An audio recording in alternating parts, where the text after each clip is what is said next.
ತುಳುನಾಡಿನ ಬಗ್ಗೆ ಹೆಚ್ಚು ತಿಳ್ಕೊಬೇಕಾ? ಹಾಗಾದ್ರೆ ನೋಡ್ತಾ ಇರಿ ನಮ್ಮ ತುಳು ಸಂಸ್ಕೃತಿ ಯೂಟ್ಯೂಬ್ ಚಾನಲ್. ನೋಡಿ, ಲೈಕ್ ಮಾಡಿ, ಕಾಮೆಂಟ್ ಮಾಡಿ, ಸಬ್ಸ್ಕ್ರೈಬ್ ಮಾಡಿ.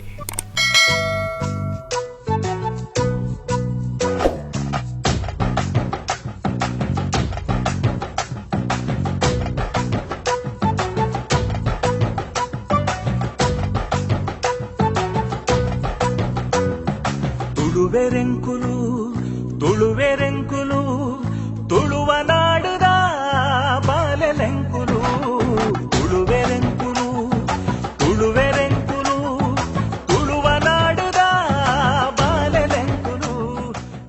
ಇಂದು ನಮ್ಮ ತುಳು ಸಂಸ್ಕೃತಿ ಯೂಟ್ಯೂಬ್ ಚಾನೆಲ್ನಲ್ಲಿ ತುಳುನಾಡಿನಲ್ಲಿ ಸಂಕ್ರಮಣ ದಿನದಂದು ಬಬ್ಬರಿಯ ದೈವಕ್ಕೆ ಬಬ್ಬರಿಯ ಗಟ್ಟಿ ಇಡುವ ಕ್ರಮವಿದೆ. ಇದರ ಕುರಿತು ತಿಳಿಸಿಕೊಡುತ್ತಿದ್ದೇವೆ. ಹೌದು, ನಮ್ಮ ತುಳುನಾಡಿನಲ್ಲಿ ಸಂಕ್ರಮಣ ದಿನದಂದು ಬಬ್ಬರಿಯ ದೈವಕ್ಕೆ ಬಬ್ಬರಿಯ ಗಟ್ಟಿ ಇಡುವ ಕ್ರಮವಿದೆ. ತುಳುನಾಡಿನ ದೈವಗಳು ದನ ಕರುಗಳನ್ನು ಹಾಗೂ ಮನೆಯ ಸಾಕು ಪ್ರಾಣಿಗಳನ್ನು ರಕ್ಷಿಸುವ ದೈವ. ಆದುದರಿಂದ ಸಂಕ್ರಾಂತಿಯ ದಿನದಂದು ಕುಚ್ಚಿಗೆ ಅಕ್ಕಿಯನ್ನು ಕಡೆದು ತೆಂಗಿನಕಾಯಿಯನ್ನು ತುರಿದು ಹಿಟ್ಟಿಗೆ ಬೆರೆಸಿ ತುದಿ ಬಾಳೆ ಎಲೆಯಲ್ಲಿ 3 ಅಥವಾ 5 ಗಟ್ಟಿ ಮಾಡಿ ಗಟ್ಟಿಯನ್ನು ಮೊರ ಅಥವಾ ತಡಪೆಯಲ್ಲಿ ಇಟ್ಟು ದನದ ಕೊಟ್ಟಿಗೆಯ ಹಿಂಭಾಗದಲ್ಲಿ ನೆಲಕ್ಕೆ ಸೆಗಣಿ ನೀರನ್ನು ಹಾಕಿ ಅದರ ಮೇಲೆ ಇಟ್ಟು ಬದಿಯಲ್ಲಿ 3 ಸೀಳು ಎಲೆಯನ್ನು ಇಟ್ಟು ಅದಕ್ಕೆ ಗಟ್ಟಿಯ 3 ತುಂಡನ್ನು ಇಟ್ಟು ಹಾಲನ್ನು ಹಾಕುತ್ತಾರೆ. ಮತ್ತೆ ಇನ್ನು ಕೆಲವು ಕಡೆಗಳಲ್ಲಿ ಬಬ್ಬರಿಯನ ಸೇವಕ ನೀಚ ದೈವ ಕೊರಗಜ್ಜನಿಗೆ ಕುಚ್ಚಲಕ್ಕಿ ಅನ್ನ ಮತ್ತು ಮೀನಿನ ಗಸಿ ಹಾಕಿ ಬಡಿಸಿ ಇಡುವ ಕ್ರಮವಿದೆ. ಇನ್ನು ಕೆಲವು ಕಡೆಗಳಲ್ಲಿ ಶೇಂದಿಯನ್ನು ಇಡುತ್ತಾರೆ. ಮತ್ತೆ ಅದಕ್ಕೆ ಧೂಪ ಅಥವಾ ದೀಪವನ್ನು ತೋರಿಸುತ್ತಾರೆ. ಇದನ್ನು ಪ್ರತಿ ತಿಂಗಳ ಸಂಕ್ರಮಣ ದಿನದಂದು ತುಳುನಾಡಿನಲ್ಲಿ ಆಚರಿಸುತ್ತಾರೆ. ಬಬ್ಬರಿಯ ಮತ್ತು ನೀಚನಿಗೆ ಬಡಿಸುವ ಈ ಕ್ರಮವನ್ನು ಬಬ್ಬರಿಯದ ದೀಪಿನಿ ಎನ್ನುತ್ತಾರೆ. ಇಂತಹ ತುಳುನಾಡಿನ ಆಚರಣೆಯ ಕ್ರಮಗಳು ಇಂದು ಮರೆಯಾಗುತ್ತಿದೆ.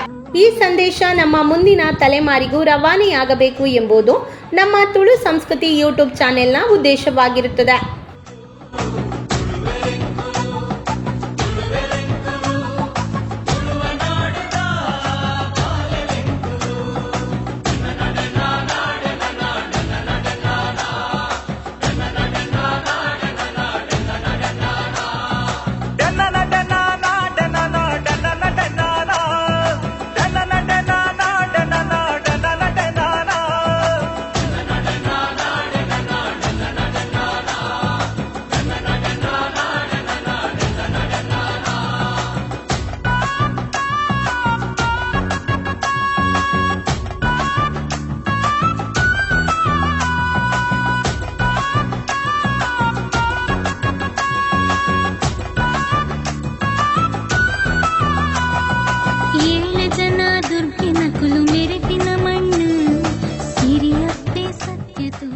ತುಳು ಸಂಸ್ಕೃತಿ ಉಳಿಸಿ ಬೆಳೆಸಿ.